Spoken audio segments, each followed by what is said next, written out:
So, good morning students. In today's lecture we are going to discuss the calculations involving the unit cell dimensions. So, if we consider a unit cell, then a unit cell will have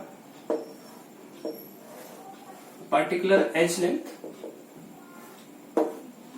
cubic है अगर तो as length जो है सारी की सारी as length हमको क्या होंगी, इक्वल होंगी इसके केस में. So here we will find an expression how to calculate the density of the unit cell. So we have studied a simple formula that density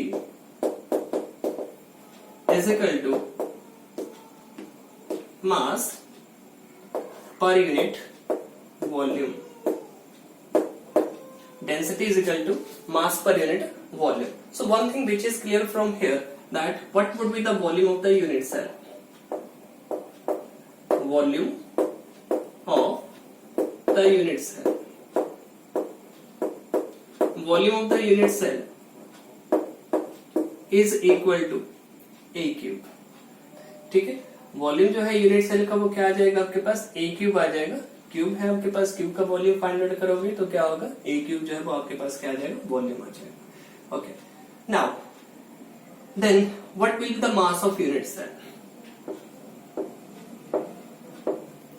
mass of unit cell,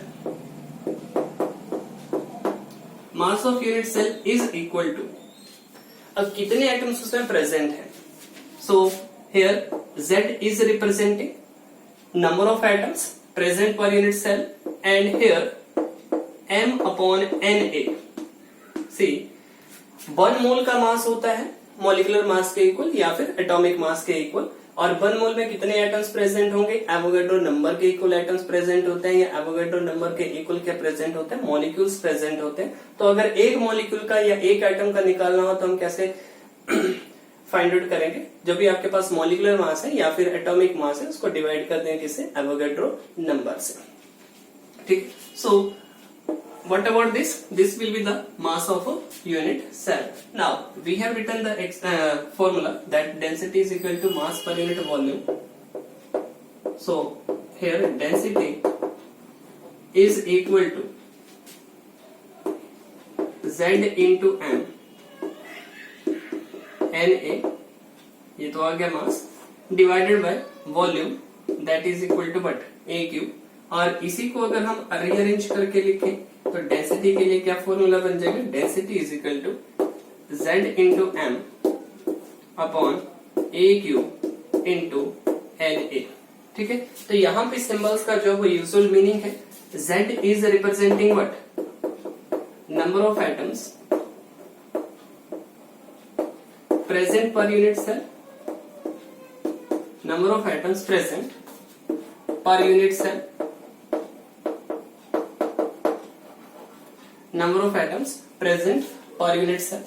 और दूसरा जाता है आपके पास M, M is molecular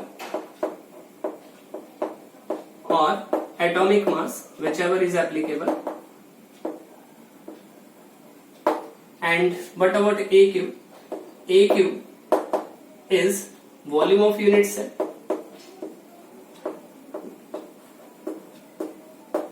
volume of unit cell. And what about Na? Na is Avogadro number.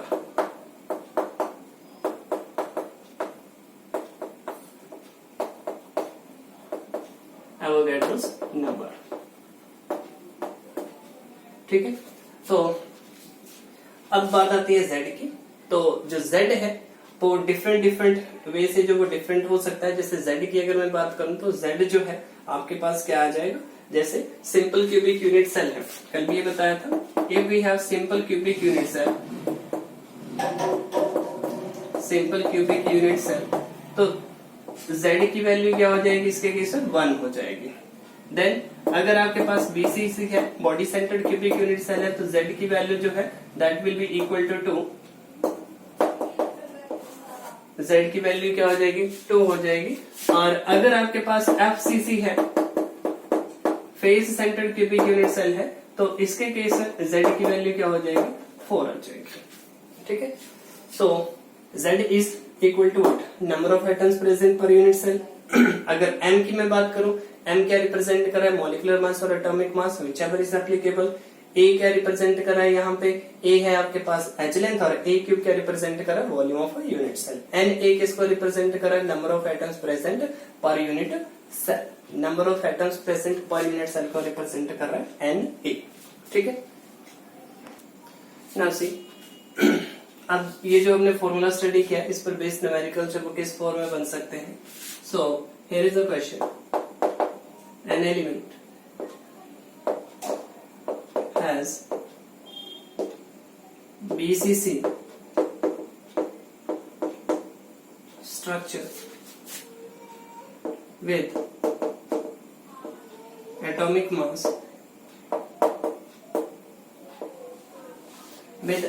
mass equal to 50 unit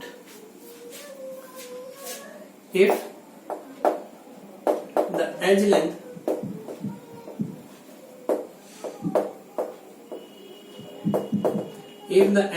of the unit cell is 290 picometer, find the density of the unit cell.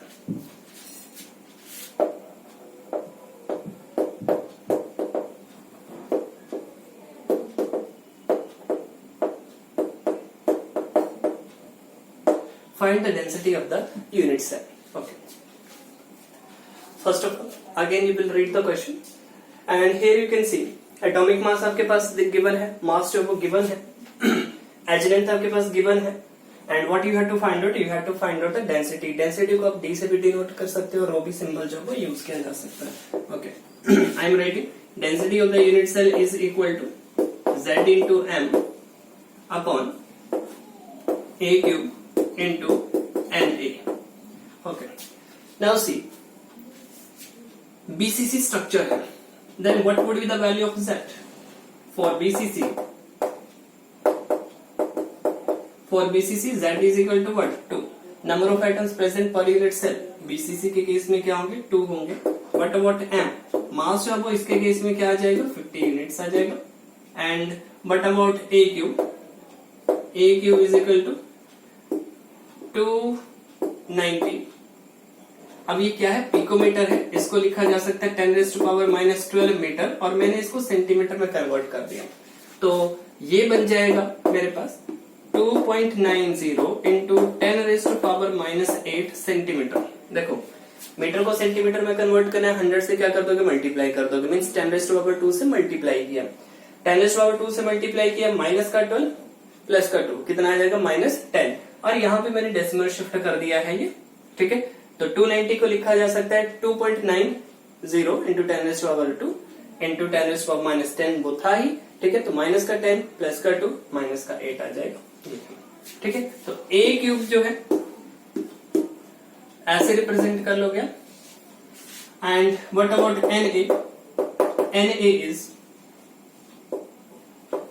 Na is Avogadro number, that is 6.022 into 10⁻23, 6.022 into 10⁻23 है ये आपके पास। सो density की value हम find out कर सकते हैं। Density की value, Z की वैल्यू है 2, M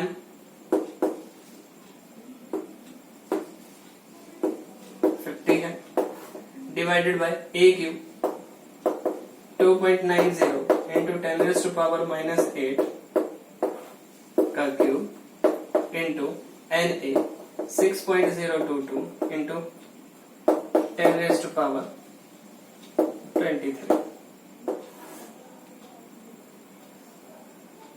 ठीक है, तो इस तरह से आप जो है वो आगे इसको सोल्व कर लोगे। What will be the density? Density की वैल्यू क्या आएगी? तो यहाँ पे आप 2.90 इंटू 10⁻⁻8 का क्यूब जो है वो फाइंड आउट करोगे। इसको जो है वो किस तरह से सिंप्लीफाई किया जा सकता है? 52 से कितना हो गया? 100 हो गया, डिवाइडेड बाय, तो 2.9 का क्यूब इंटू 10⁻⁻8 का क्यूब कितना हो गया? 10⁻⁻24 एंड 6.022 इंटू 10⁻⁻⁻+ का 23। ठीक है, इसको सॉल्व किया जा सकता है। सॉल्व करने के बाद जो हमारे पास डेंसिटी की वैल्यू आ रही है D इज इक्वल टू, जो डेंसिटी की वैल्यू है यहाँ पे कैलकुलेट करके, that will be, the value will be 6.81 gram per centimetre cube. 6.81 gram per centimeter cube. This will be the density of the unit cell. So in this way you will solve these questions. आपके पास density है, find out करनी है। कैसे find out करोगे? Z into M upon ए cube into NA, ये formula apply किया। Z क्या है? Number of atoms present per unit cell. BCC के केस में होंगे 2, M की वैल्यू 50 यूनिट, A क्यूब यहाँ पे वॉल्यूम ऑफ यूनिट सेल बन जाएगी। NA एवोगाड्रो नंबर है 6.022 इंटू 10⁻23। वैल्यूज पुट की सॉल्व करोगे, कैलकुलेट करोगे, answer will be 6.81 into 10⁻⁻6.81 gram per centimetre cube. ठीक है, सो स्टूडेंट्स नेक्स्ट हमारे पास क्वेश्चन है, copper crystallizes in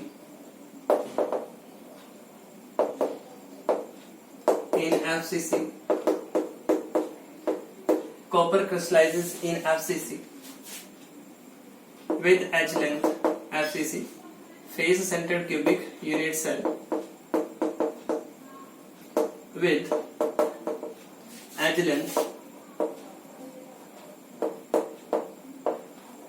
with edge length 361.2 picometer. Copper crystallizes in FCC unit cell with edge length 361.2 picometer.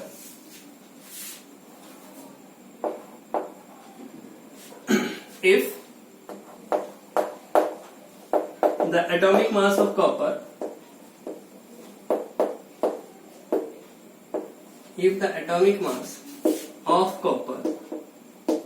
is 63.5 gram per mole, then find the density of the copper atom. Then find the density of copper. Then find the density of the copper. Now see, density के लिए जैसे मैंने बताया, symbol D भी use किया जा सकता है, रो भी यूज किया जा सकता है। रो यूज कर रहे हैं तो rho is equal to Z into M upon A cube into N. जो भी पैरामीटर्स यहाँ पे, you can write the values of all the parameters. But about Z, किस तरह का अरेंजमेंट है? FCC है, Z की वैल्यू क्या हो जाएगी? 4 हो जाएगी। क्या है यहाँ पे? Z is number of atoms present per unit cell, Z की वैल्यू है 4। अब नेक्स्ट आता है आपके पास M दे रखा है 63.5 gram per mole. Then A cube is equal to, इसको सॉल्व करोगे, सिंप्लीफाई करोगे, 3.61 इंटू 10⁻⁻8 आ जाएगा आपके पास। ये इसका क्यूब निकाल लोगे, this will be the volume of a unit cell. 1 2 3 ये टर्म्स होगी। इसके बाद आ जाएगा आपके पास NA is 6.022 इंटू 10⁻23। ठीक है, अब इसके बाद वैल्यूज पुट करोगे। रो इज इक्वल टू Z की जगह पे Z की वैल्यू पुट की, M की जगह पे M की वैल्यू पुट की, डिवाइडेड बाय A क्यूब की जगह पे 3.61 इंटू 10⁻⁻8 का क्यूब इंटू एवोगाड्रो नंबर है 6.022 इंटू 10⁻23।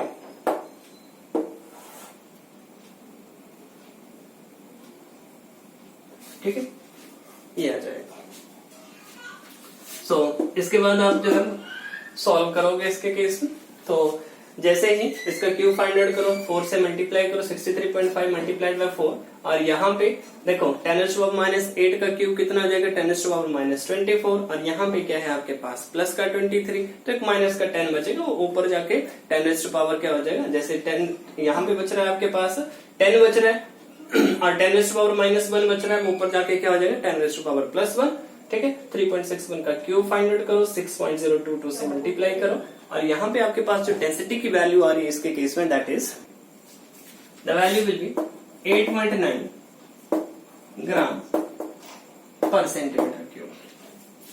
ठीक है, तो डेंसिटी जो है वो कॉपर की that will be equal to 8.9, और अगर आप ज्यादा सॉल्व करते हैं तो 8.94 आ जाएगा ग्राम पर सेंटीमीटर क्यूब। ठीक है, so in this way you can solve this types of questions. अब देखो, ये तो हमने क्वेश्चंस का लिए जिसमें हमसे क्या पूछे जा रहे हैं, डेंसिटी पूछी जा रही है। सपोज अगर आपके पास डेंसिटी दे रखी हो, डेंसिटी गिवन हो, और आपसे पूछे जा रहे हैं टाइप ऑफ यूनिट्स है।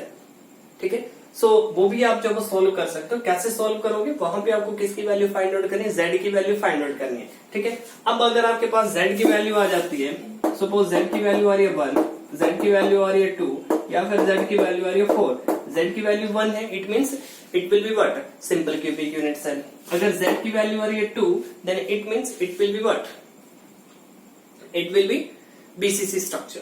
While if z is equal to 4, then it will be face-centered cubic unit cell. ठीक है, so in this way you can solve such kind of questions. ठीक है, एक और क्वेश्चन लिखो, उसमें आपको z की वैल्यू फाइंड आउट करनी है and you have to find out the type of a unit cell. So next question is an element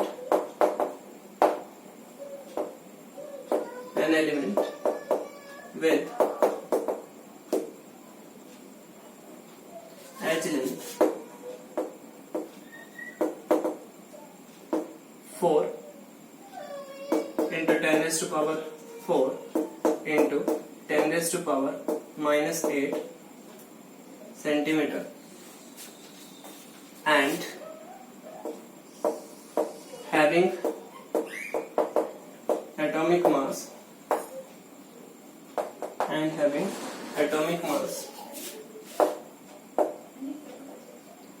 equal to 27 gram per mole form a cubic unit cell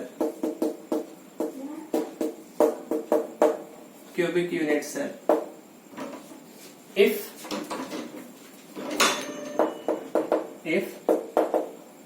the density of the unit cell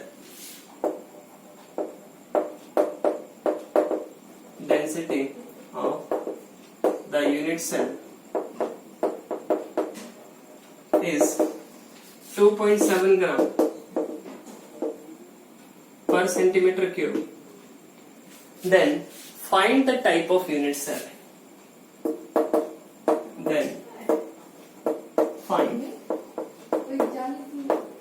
the type of the unit cell.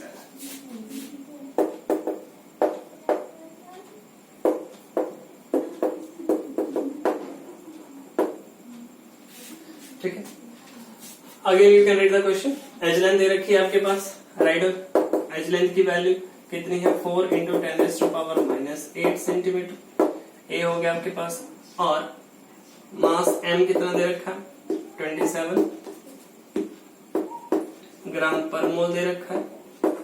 उसके बाद जो है density 2.7 gram per centimetre cube given है। इसके अलावा ये भी हो गया, एज लेंथ भी होगी, एम भी आ गया आपके पास, Z number of atoms present per unit cell आपको फाइंड आउट करने हैं, और एन ए की वैल्यू अब पर मोल के लिए कंसीडर कर रहे हैं तो 1 मोल में कितने पार्टिकल्स प्रेजेंट होते हैं, 6.022 इंटू 10 रेज़्ड टू पावर 23। ठीक है, तो जनरली हमारे पास फॉर्मूला था rho was equal to Z into M upon A cube into N A. ठीक है, अब क्या आ जाएगा, अब देखो, अब हमें फाइंड आउट करना है जेड को यहीं रखा तो क्या बन जाएगा, z is equal to rho into A cube into N A divided by M.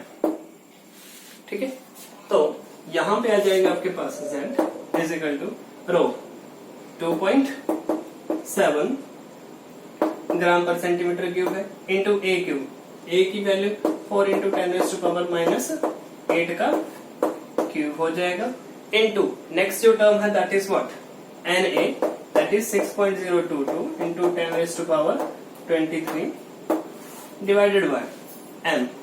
अब m क्या है, मोलिकुलर मास और एटॉमिक मास कितना है इसके केस में 27 है। ठीक है, तो इसको आप सोल्व कर लोगे, सोल्व करके देखो 2.7 into 64 into 10 raised to power -8 हो गया into 6.022 into 10 raised to power 23, ठीक है, डिवाइडेड बाय 27। सॉल्व कर सकते हो, ये इसका क्यूब जो है वो कितना आ जाएगा -24 आ जाएगा। So in this way you can solve. And जो z की वैल्यू आ रही है यहाँ पे, the value of z will be nearly equal to 4। z की जो वैल्यू है वो क्या आ जाएगी, नियरली किसके इक्वल आ जाएगी, 4 के इक्वल आ जाएगी। ठीक है, सो यू कैन सॉल्व। तो z की वैल्यू अगर 4 है, अब z की वैल्यू 4 जो क्या सिग्निफाई कर रही है, z की वैल्यू 4 सिग्निफाई कर रही है which type of unit cell, FCC. ठीक है, if z is approximately equal to कर रहा हूं मैं यहाँ पे 4, then which type of arrangement is this, it will be FCC face centered cubic unit cell। so easily जो है वो किया जा सकता है। बाकी कैलकुलेशन का वर्क जरूर है यहाँ पे, so कैलकुलेशन आपकी जो वो शार्प होने चाहिए। ठीक है, ये कट जाएगा, वैसे भी इसका क्या बना सकते हो, पॉइंट हटा दिया तो 10 हो जाएगा, कट गया, 10 ऊपर चला गया, माइनस का 1 माइनस का 24 माइनस का 1 कितना हो गया, माइनस का 25 हो जाएगा। सॉल्व किया जा सकता है इजीली। ठीक है, 64 को मल्टीप्लाई कर दो किससे, पावर तो वैसे कट ही गई है यहाँ पे, 100 से डिवाइड कर देना है इसको। ठीक है, 64 इंटू 6.022 डिवाइडेड बाई कितना हो जाएगा, सो वट एवर भी 3.89 है, जितना भी आ रहा है नियरली राउंड अबाउट जो है वो क्या आ जाएगा, 4 के इक्वल आ जाएगा। ठीक है, तो FCC arrangement of which type of unit cell will be this? This will be FCC unit cell. So students, let us see this question. This is another question in which an element with edge length 3 into 10 raised to power -8 centimeter, edge length दे रखी है आपके पास कितनी है, 3 into 10 raised to power -8 centimeter है, and having atomic mass, कितना atomic mass है, 93 unit है, forms a cubic unit cell। ठीक है, cubic unit cell जो form करता है, if the density of the unit cell is 11.5 gram per centimeter cube, then find the type of a unit cell। density आपको given है 11.5 gram per centimeter cube, what you have to do, you have to find out the type of a unit cell। okay, now just write the parameters whatever is given to you। so here क्या क्या आपके पास given है, edge length given है 3 into 10 raised to power -8 centimeter, then mass given है that is 93 unit, then z you have to find out, z find out करोगे, उसी के basis पे आप डिटरमाइन करोगे which type of unit cell is this, and density is given to you that is 11.5 gram पर centimetre cube, and Na 1 मोल के लिए जो मास दे रखा है, तो Na की जो वैल्यू है that will be equal to what, 6.022 into 10 raised to power 23। ठीक है, ग्राम पर मोल, 1 मोल में इतने ही पार्टिकल्स जो वो प्रेजेंट होते हैं। ठीक है, so number of particles 6.022 into 10 raised to power 23 होगा। अब फॉर्मूला जो भी यूज हो रहा है, जैसे फॉर्मूला आपने स्टडी किया, rho is equal to z into M upon वट, a क्यूब इंटू n। ठीक है, इसके बाद z ये आपको डिटरमाइन करना है,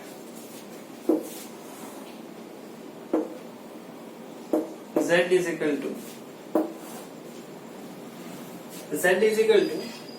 रो into a cube into Na divided bye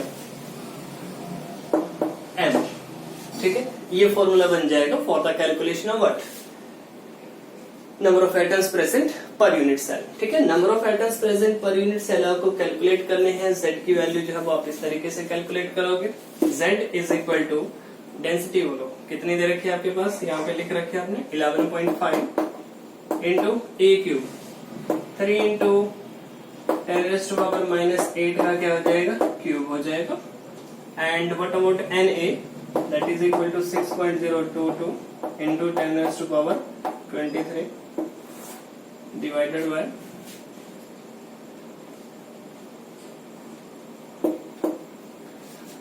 by m। and what about m? m आपके पास गिवन ही है, कितना है ये 93।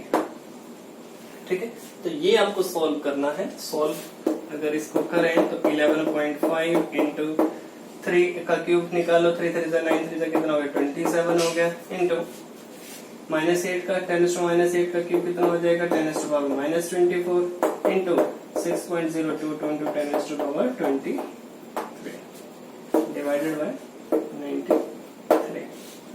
ठीक है, तो अगर आप इसको सॉल्व करोगे, अब देखो क्या करना पड़ेगा, यहाँ पे है हमारे पास 10⁻⁻24 और ये कितना है प्लस का 23, तो बचेगा क्या 10⁻⁻1 जाए तो बच जाएगा। मींस डिनोमिनेटर में जो है अगर मैं पावर को डिमिनिश कर दूं तो डिनोमिनेटर में क्या आ जाएगा 10 आ जाएगा।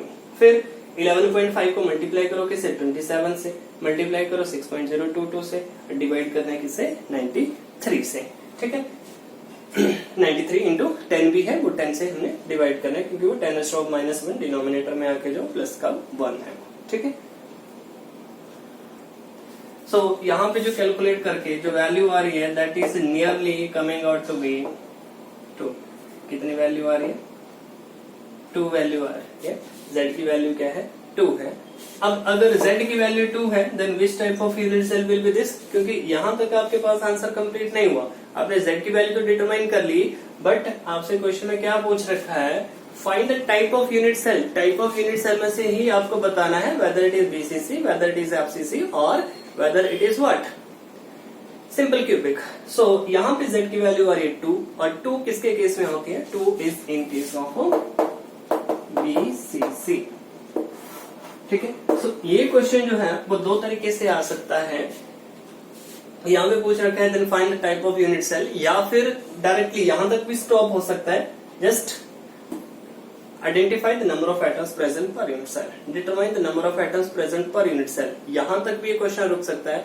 और अगर आगे जो है जैसे क्वेश्चन है यहाँ पे पूछ रखा है find the type of unit cell, तो Z की वैल्यू अगर 1 है तो सिंपल क्यूबिक होती है, Z की वैल्यू अगर 2 है तो आ जाएगी आपके पास BCC, और Z की वैल्यू अगर 4 है then it is FCC। And we have already calculated the number of atoms present per unit cell. ये जो है ये कहां से मैं आपको बता रहा हूँ कि सिंपल क्यूबिक के केस में, क्योंकि सिंपल क्यूबिक के केस में क्या होता था एटम्स कहां पे प्रेजेंट होते थे कॉर्नर्स पे प्रेजेंट होते थे। एक कंट्रीब्यूशन 1/8 है, 8 कॉर्नर्स थे तो कितना हो जाएगा 8 इंटू 1/8 कितनी आई थी वैल्यू 1 आती थी सिंपल क्यूबिक के केस में। उसके बाद दूसरा हमने कैलकुलेट किया था BCC के केस में, तो BCC के केस में एक तो बॉडी सेंटर इम्बेडेड होता था और बाकी 8 तो कॉर्नर्स पे प्रेजेंट होते थे। कॉर्नर्स वालों का कंट्रीब्यूशन 1, एक बॉडी सेंटर में ऑलरेडी इम्बेडेड है, टोटल कितने हो गए 2 हो गए। ठीक है, और अगर फेस सेंटर की बात करें तो फेस सेंटर के केस में 6 फेसेस थे, हाफ हाफ कंट्रीब्यूट करते थे हर आइटम जो है। ठीक है, 6 फेसेस भी प्रेजेंट है, 6 एटम्स, एक का कंट्रीब्यूशन कितना हो गया 1/2, 6 का कितना हो जाएगा 6 इंटू 1/2 कितना आ गया 3, और कॉर्नर्स वाले तो प्रेजेंट थे ही, तो टोटल कितना हो जाएगा आपके पास टोटल कंट्रीब्यूशन 3 + 1 कितना हो जाएगा 4 हो जाएगा। ठीक है, तो वहां से ये आता है सिंपल क्यूबिक के केस में Z की वैल्यू आ जाएगी 1, सिंपल क्यूबिक है, Z की वैल्यू अगर 2 है तो BCC आ जाएगा। ठीक है, ये किसके केस में है सिंपल क्यूबिक के केस में। Z की वैल्यू 2 है किसके केस है BCC के केस में, और Z की वैल्यू क्या है 4 है किसके केस में FCC के केस में। FCC के केस में वैल्यू क्या है 4 है। ठीक है, so in this way you will try to solve the numericals, you will solve at least 5 more numericals। ये तो आप करोगे, इसके अलावा 5 और numericals जो ट्राई करोगे based upon this concept। ठीक है, तो आज के लिए इतना ही, बाकी जो है हम नेक्स्ट लेक्चर में डिस्कस करेंगे।